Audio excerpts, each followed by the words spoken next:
যে অর্গানিক হলুদ সেটার কালার কীরকম হয় আমি আপনাদের সামনেই এটাকে জলের সাথে গুলে দেখাচ্ছি এবং পুরোপুরি দেখুন অর্গানিক যে হলুদ তার যে কালার এই আপনারা দেখতে পাচ্ছেন একদম ফ্যাক্টরিতে বাঁকুড়া রাঢ় বাংলার নিজস্ব হলুদ গুঁড়ো। বাঁকুড়ায় তৈরি হচ্ছে অর্গানিক অর্থাৎ জৈব গুঁড়ো মশলা, তাও পাওয়া যাবে অত্যন্ত কম দামে 50 গ্রাম 100 গ্রামের পাউচে। খাঁটি মশলায় ঠিক কতটা রং থাকে জানেন?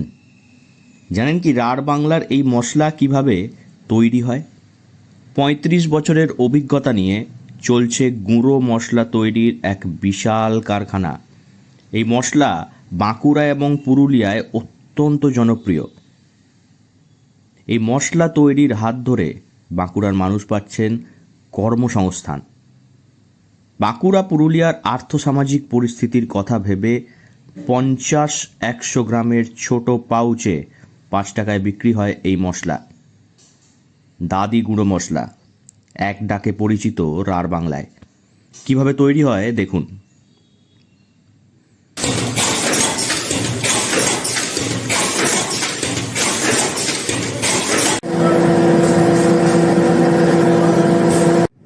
গুঁড়ো মশলাটা কিভাবে তৈরি হচ্ছে? আমাদের গুঁড়ো মশলাটা আগে রোদে শুকানো হয়, শুকিয়ে তারপরে আমরা ওটাকে ডিসইন্টিগ্রেটারে গুঁড়ো করি, তারপরে ওটাকে মেশিনে পিষে চালনা হয়, চালনার থেকে ডাইরেক্ট প্যাকেজিংয়ে নিয়ে যাওয়া হয়। আর প্যাকেজিংয়ে তারপরে ওটা 50 গ্রাম 100 গ্রাম 500 গ্রাম আর 5 টাকা। রাঢ় বাংলার আমাদের ব্র্যান্ড এটা, তার জন্যই আমরা ওটা ছোট পাউচেও রেখেছি। প্রথমত লঙ্কা গুঁড়ো, জিরে গুঁড়ো এবং আরও বহু মশলা তৈরি হলেও দেখুন কিভাবে তৈরি হচ্ছে অর্গানিক হলুদের মশলা, হলুদ গুঁড়ো। বাঁকুড়ার ঝাঁটিপাহাড়িতে অবস্থিত দাদি গুঁড়ো মশলার এই কারখানার কর্ণধার চিরাগ ডালমিয়া ঘুরে দেখালেন পুরো ফেসিলিটিটা। প্রথমে কাঁচা হলুদ তুলে রোদে শুকিয়ে ডিসইন্টিগ্রেটরে গুঁড়ো করা হয়। তারপর সেই গুঁড়ো হওয়া হলুদ মেশিনে পিষে চেলে নেওয়া হয়। এরপরেই শুরু হয় প্যাকেজিং। মেশানো হয় না কোনো ধরনের কেমিক্যাল। তো সুন্দর রং আসছে, রংটা নিয়ে কি বলবেন? রংটা এইটাই একটা বলার জিনিস আছে, সবাই বলে রং কম আসছে। পিওর জিনিসে রং আসে না, রং যদি আসছে ওটা রং মিশালে আসে। এইটা যে আমরা করছি, এটা আপনি একটা গোটো হলুদ নিয়ে দেখুন কিভাবে ওটা হয়, সেই জিনিসটাই আমাদের গুঁড়ো মশলাতে আপনি পাবেন।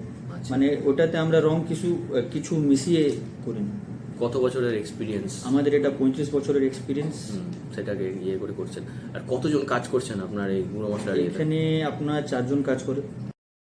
অর্গানিক এই মশলার রং সোনালী হলুদ। জৈব মশলার রং তুলনামূলকভাবে একটু কম হওয়াটাই স্বাভাবিক বলে জানিয়েছেন চিরাগ ডালমিয়া। এই কারখানায় কর্মরত রয়েছেন প্রায় 4 জন। চিরাগ ডালমিয়া জানান, বাঁকুড়ার এই যুবক নিজ উদ্যোগে এমন একটি ব্যবসা করছে যেখানে তৈরি হচ্ছে স্থানীয় মানুষের কর্মসংস্থান। মশলা হলো বাঙালি খাবারের একটি মূল উপাদান। সেই মশলাই যদি ভেজাল হয় তাহলে হতে পারে শরীরের ক্ষতি। সে কারণেই রাজ্যের বাইরে পড়াশোনা করে এসে প্রান্তিক বাঁকুড়ায় একটি খাঁটি মশলার ব্যবসা করে বাঁকুড়ার আর্থসামাজিক পরিস্থিতি পাল্টে ফেলতে চান চিরাগ ডালমিয়া। বাঁকুড়া থেকে নীলাঞ্জন ব্যানার্জির রিপোর্ট, লোকাল 18 বাংলা।